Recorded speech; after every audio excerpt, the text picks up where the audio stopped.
Welcome back to my YouTube channel. Oh, this has been a minute. I really enjoy this moment. So I've started a new way, or like a script way of working around the YouTube videos, where it will also involve some nitty-gritties of personal details and personal touches that would work.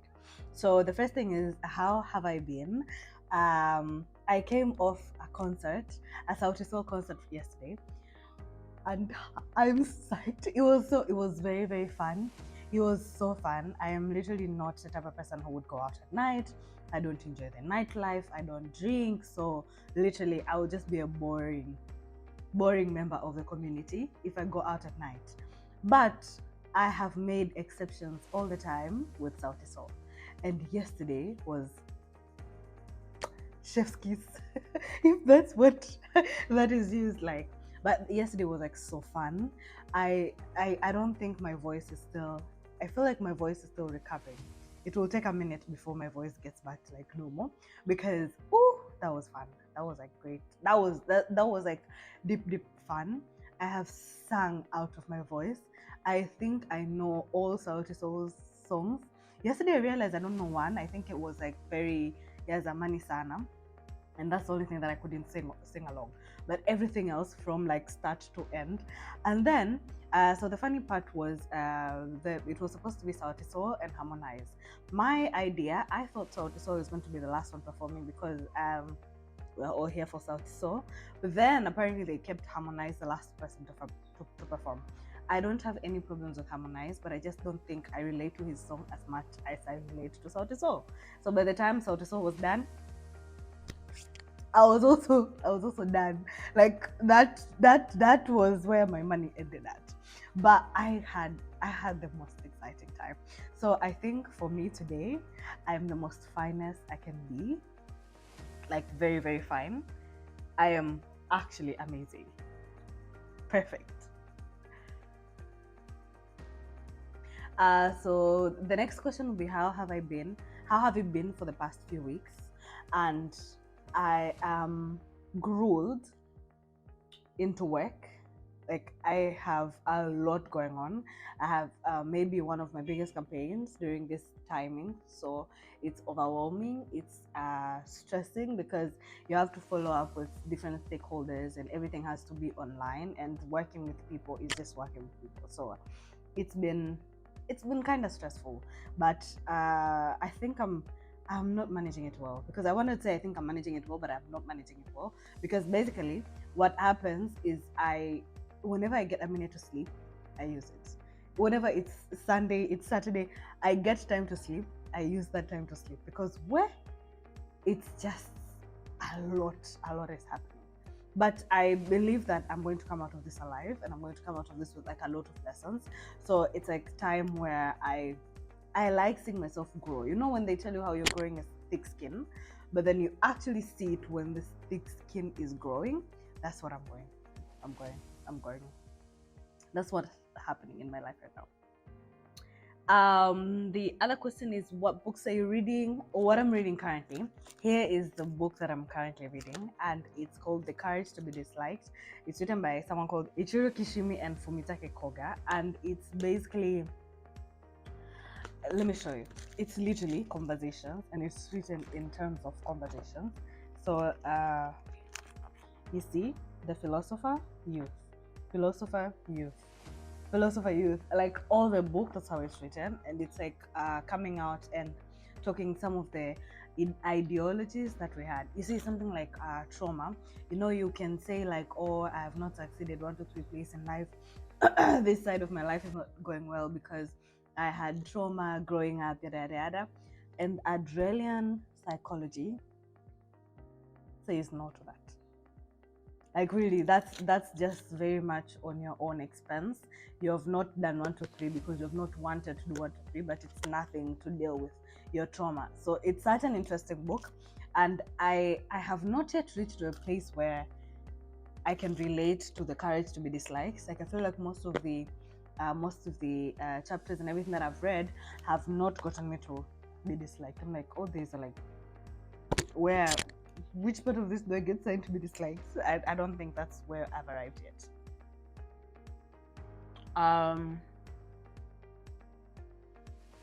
okay, so another thing is what's the most great thing I've bought, and it will be the shoes. I'm just gonna picture them here, but it's like these shoes. I've been looking, finding shoes that are not heels, but are also very much not flat. They're sort of like a heel, or like sort of a sole that allows you to work. I think we have seen those loafers, some types of loafers, and I got this one pair that is interesting. Like, I'm not so sure how I feel about it. Sometimes I feel great about it, and sometimes I'm like, I don't know what's happening here, but I really like it. I feel like it's one of the greatest investments I've done this past few weeks.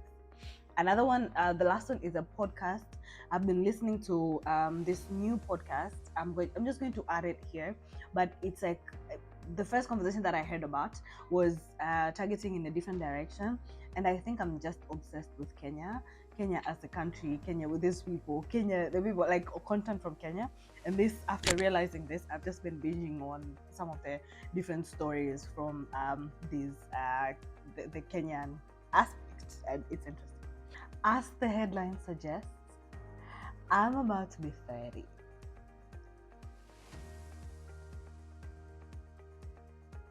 I don't know how I feel about that.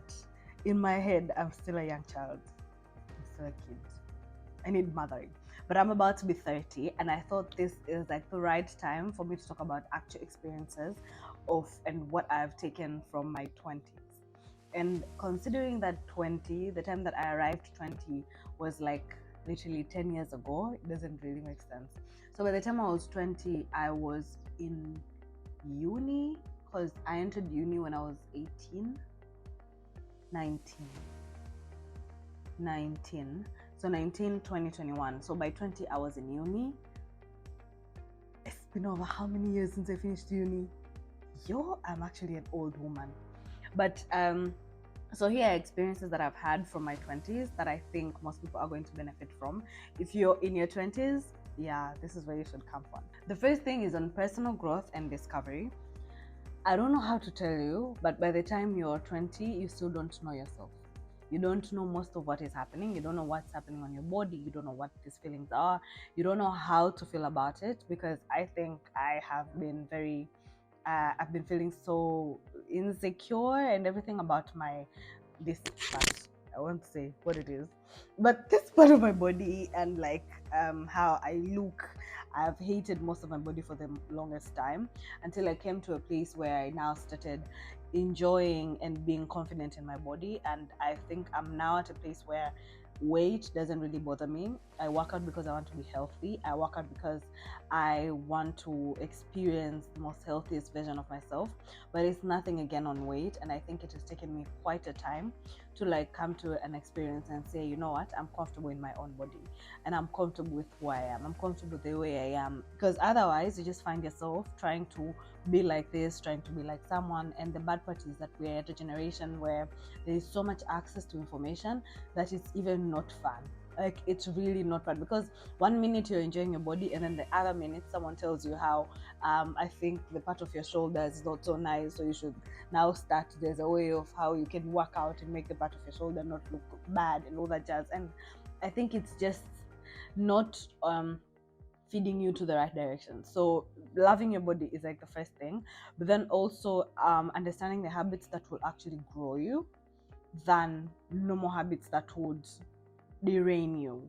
So I think I started reading books back then, but then I started reading healthy personal growth books when I was in uni.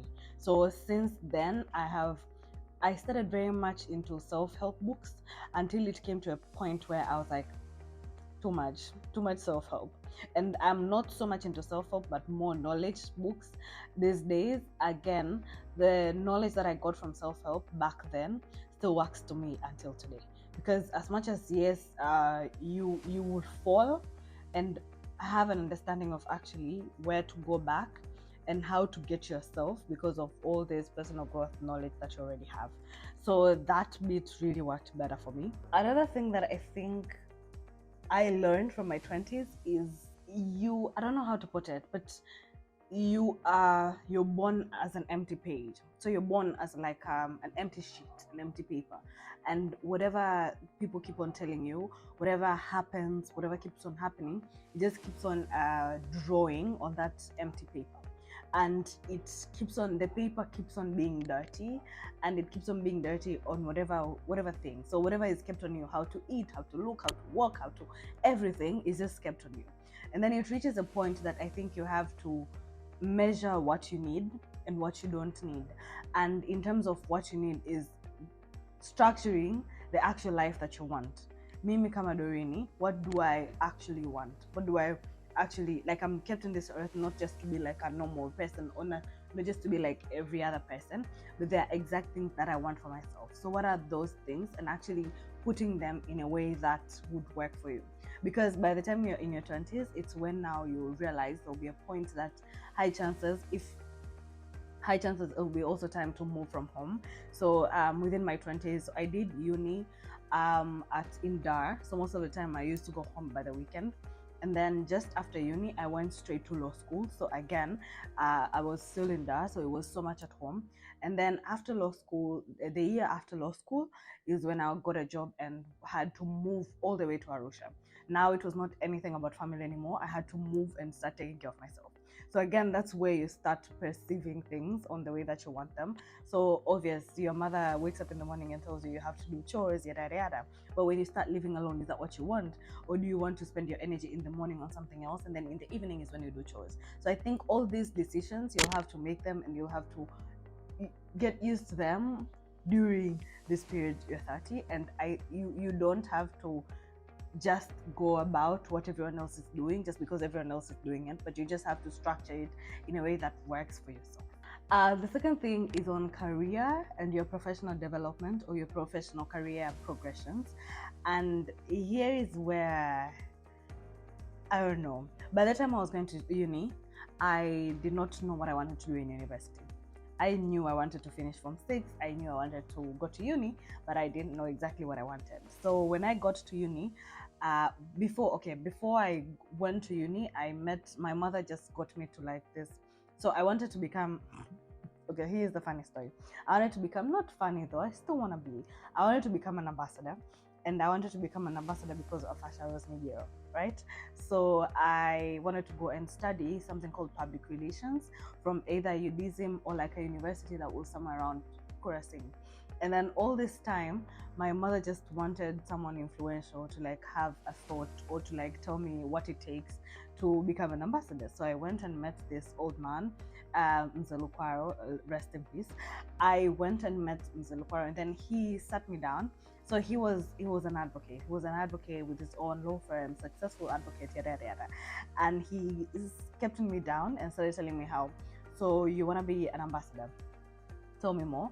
Who are the ambassadors that you look forward? I went on and listed the ambassador. The first ambassador on the list was Asha's video. Like, bro, that woman, I would have worshipped her at some point. But after we had the discussion, so I list down all. I remember I had come off with came from home and then went all the way to his office. So all this was happening in his office. I wrote down the ambassadors, and then he told me, okay, go and Google them and understand what exactly they read, how they went to school to do. So I went back home. That was like, I did 10 ambassadors, right? And then all these ambassadors, I literally wrote down and understood what they went and studied in uni. And most of these ambassadors, only 2 were of different calibers, but most of them had studied law. And then he told me, I'm not telling you to study law because I want you to be like me. I'm just telling you to study law because it will give you a range, an arena of possibilities of any career that you want to. Instead of just going and pushing yourself onto just one thing, you can just do something that is going to expose you on like a number of things. So that was my reason of going to study law, right? I wanted to give context of where it's coming from before I tell you that I have moved careers so much that it's it's amazing. So by the time I come back and say, by the time I'm done with uni, I was done with uni. Then the first thing, when you're done in uni, the first thing that you tell yourself is like, okay, So I'm already a lawyer. What else can be done? What else can be done in Tanzania? You have to get a law school. So you have to become an advocate by going to the law school. So that was the second thing that I did. So I was like, okay, done with uni, go law school moja kwa moja. And then now after law school, I got a call like, are you ready to move from that to Arusha? Like, Gucci, I'm so much into looking for a job here. So anything that would come close my way, I would just go for it. So this was a HR position, but it was a HR position from the legal perspective. So it was mostly to do with labor cases and how do you handle the labor cases, the HR point of view that is very much legal. So it was still within my career, right? And then I do that. Remember, this is someone who has done a number of trainings in legal. I've worked on law firms, a number of law firms as a trainee and as a trainee. So most of what I was confident with was law. And then the second bit, when it came up and I applied for like a product manager job, it was just a whole like, yeah, you can do this. I sat with myself and I was like, yeah, you can do this. I think it's a huge opportunity for you, and I think you're going to make so much impact into this direction than what you're doing now. So just go and apply and go for it. So I did apply for the job and I got the job. And again, this was the time where I don't think me getting a product managerial job was so much of a what product manager, because I had applied for software engineering jobs. In my head, I was ready to learn. I had applied for marketing jobs. I had applied for like a number of other different careers, like very much different careers. All that it mattered to me was like three things. One, I'm interested in technology. So anything technology improvements, what happens in technology, how Alexas and all, I'm interested with the technology aspect of career. And then the second bit was marketing. So I'm very much interested with anything that happens in marketing in the terms of social media. And then there's a third thing. What's the third thing? I've forgotten the third thing, but I always have like three things that I'm interested in. So these are like industries that I can work in at any time, regardless of whatever that happens in the industry. So if it's tech products, it's just something that is already within the industry that I'm interested in. So I think I can at any point go for it. So it has been like that for all my 20s. So I've done law in terms of internships, trainings, and all that. So I did law, and then I went and I did HR. Yeah, because yes, you're doing an LLB, but remember, it's like not a small company, but then it's a manageable company. So you as a legal person, I think I was the only lawyer in the company. So I used to do also a number of contracts. I used to do like all these other jobs that had law in it. So it was like also a good experience. And then I did products. I went and I was a product manager of like a product, and then I am now a sales. So all I have to say is, in your 20s, do not just focus on one career. If you have, I think careers are always like what you're interested in, and I really don't believe that one human can be interested on only one thing. I mean, you wake up in the morning, you're interested in my eye. Katikati ya siku, you're interested in like something else. Katikati ya siku, you're interested in like a topic that is discussed somewhere else. So I think you can't just manage yourself in a box and say you're a finance person and you're just going to do finance your whole life. I don't think so. So explore it, go for it. Okay, at this point, I'm scared that this video is gonna be a long video. A long video, because the third bit was on relationships and friendships. I have begged my friends to do a video on friendship and adult friendship. So I'm just gonna leave that there, so that I think we have agreed on a date. We have agreed on a date. So I hope we get in touch with the date. If not, then that will be a topic of its own. And then relationships. Okay. I think growing up, my mother made it very clear to me that I do not seek men to validate me. I don't seek any validation from men.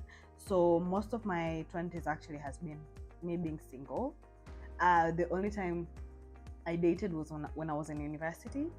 And hapo katikati it has been on and off, but it's nothing that I can account for, because I feel like if it hasn't been like 2 months, 3 months, what have we been doing? We've just been knowing each other, nothing there. And I think that's like the message that I would really want to preach. You're really fine on your own. you're really great on your own. There's really no point of you dating just because you're dating a person, or dating for fun, or just because you have someone to cry out to, or you have someone to like go out with and all that, like all the fun bit.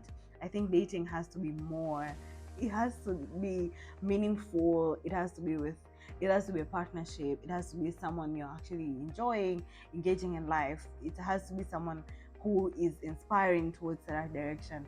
And I feel like a lot of people have spent a lot of time in their 20s getting in and out of relationships.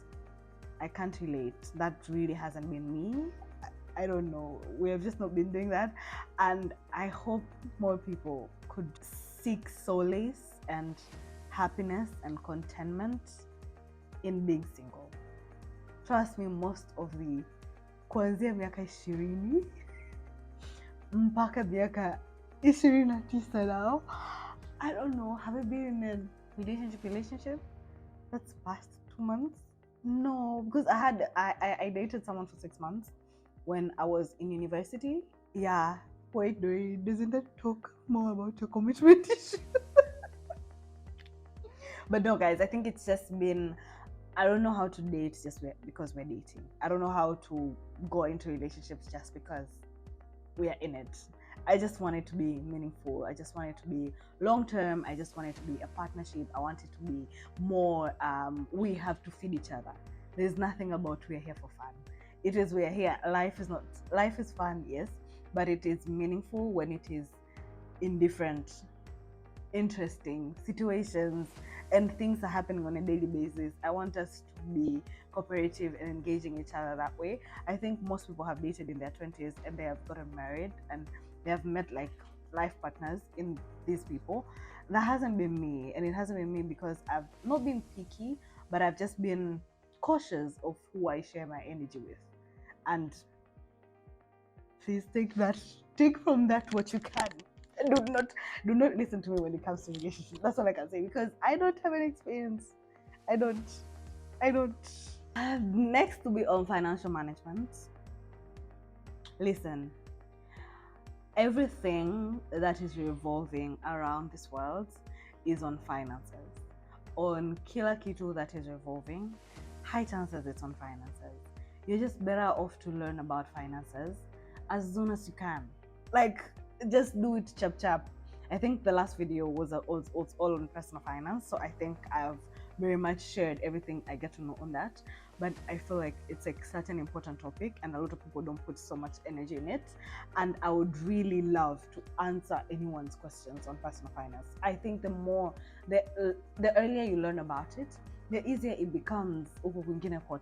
If you are in good position with your finances, you even know how to track, knowing exactly where your money goes. It's even easier when you start a business and you now come and meet a financial person. Invest in your money.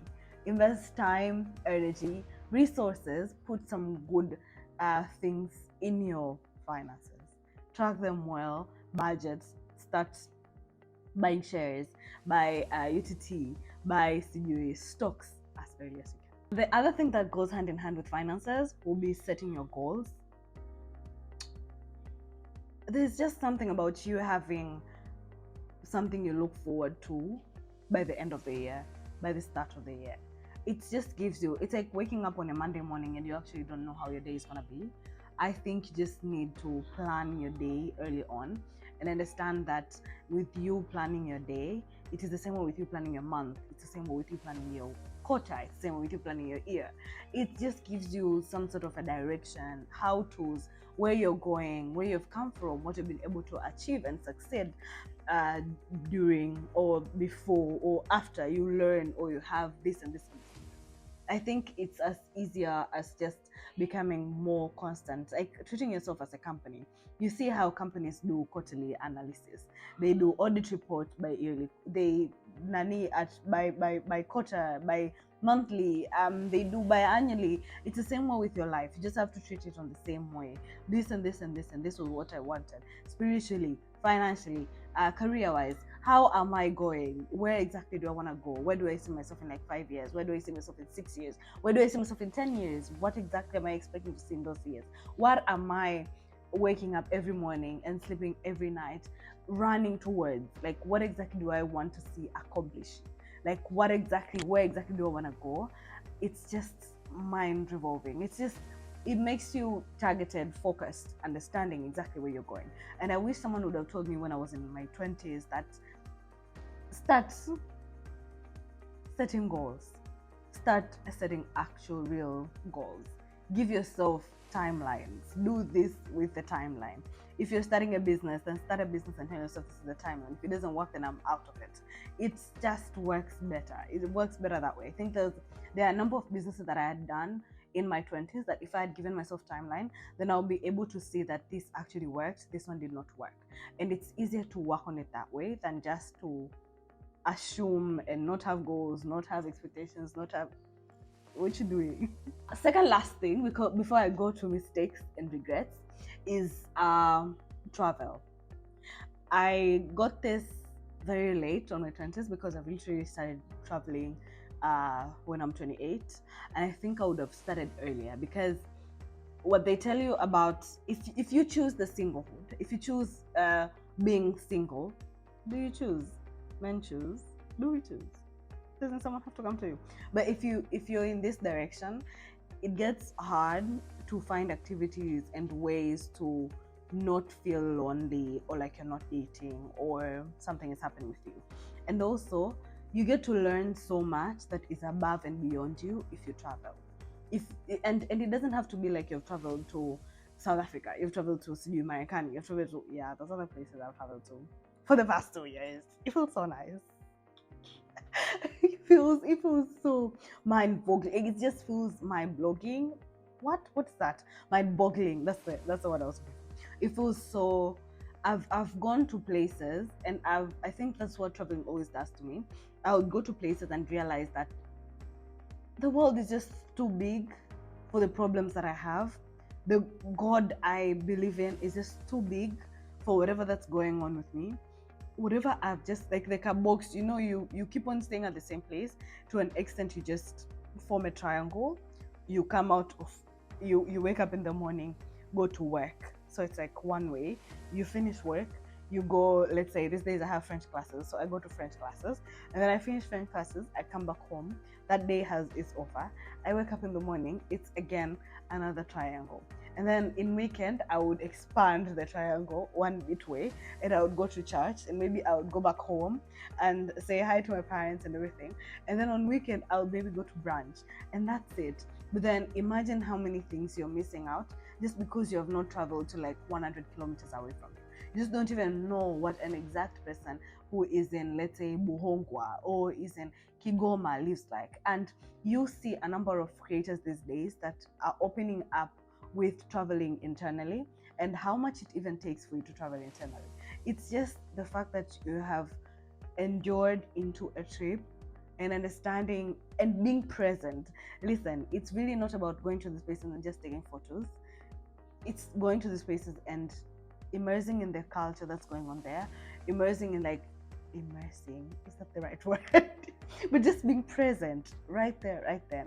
Traveling just brings something in you that is so nice, and it's just so, I don't know, maybe if you start traveling you'll realize it, but I cannot put it in real words that can even explain what traveling gets. Okay, and the last thing is on some of the mistakes and regrets that I've had towards my 20s. One, you see how I'm so confident on saying how I was single and I've been single most of it. In most of my life or this adult 20s life, I've felt like I'm missing something. I felt like, yeah, this is the direction that you have chosen, but I think it's not a good direction for you. It makes you lonely. It doesn't make you, well, you don't relate to some people. You cannot relate to some of the friends that you have. Everyone is dating. Everyone is going through this and this. And you're just the only one who's going through this. And trust me, it's not even caused by, it's caused by some of the outer perspective, but then it's caused by the social media. Everything that you go through, people are like loving their bios, like loving their boyfriends, and like going through life with all these babes that they have. And when you come back to you like, oh me, I want meaningful, no, I want what oh you it is not that easy. It's really not that easy. So I would want to have the confidence that I carry now then, like in most part of my 20s. The second bit is I would be okay with who I am. So in most part of my 20s, I've tried drinking. I have drank beer, Smirnoff, whiskey, you name it, because I was trying to see what everyone is doing, and if this will be fun for me, or that direction, I'm going to enjoy that direction. And I really try to belong in like different types of feelings. How do people relate? How I don't enjoy this, yes, but can I just try? Can I just be cool and drink? And I just want to go and tell that girl that, woman, you were fine. You were okay. It was fine. It's okay. You don't always have to drink. You shall not even drink. Like literally. Few years out the line, I literally came out one day and I said, you know what, drinking is not for me. You know what, going out at night is not for me. I don't enjoy these things. It is not in me. It is not with me. I don't enjoy. I'm just bored the whole night. I cannot dance to save my life. So what's the point of me going out at night? You know what? You can do it once a night and once in a year, and you enjoy it once in a year than doing it every other weekend. You know what? You don't enjoy anything past Sunday. You know what? You do not enjoy. I have all these things that I don't think that we're all meant to enjoy it every how that everyone else is enjoying, and it's okay. Just be comfortable with who you are, basically. And then the last thing, what's the last thing? I would believe in myself early on. Okay, is that the last thing? That was the first and second thing. Why is this still the last thing? But again, you see how that's like an important thing. Just believe in yourself. When you're 20 and you feel like this is not the right direction you want to go, this is not who you want to become, this is not what you relate to, this is not who you see yourself in like 5, 10, 20 years, it's fine. It's okay. It is, no one's gonna touch you. It's okay. It's really fine. No one writes somewhere and says, this is how a perfect person is going to be. This is how a perfect person. It's fine. Anyways, that's been it. I feel like this has been the longest video. But this has been nice. This has been great. I'm glad I did this. If you enjoyed any part of this, please like share it to someone who's going through their 20s and they would want to hear this. And please comment below some of the topics that you would want or wish to hear me speak about. If why do I feel like I'm an interesting character? I am an interesting character. Nothing about feeling. But yeah, please comment below on some of the things that you want to hear from me. Till next time, have a good day.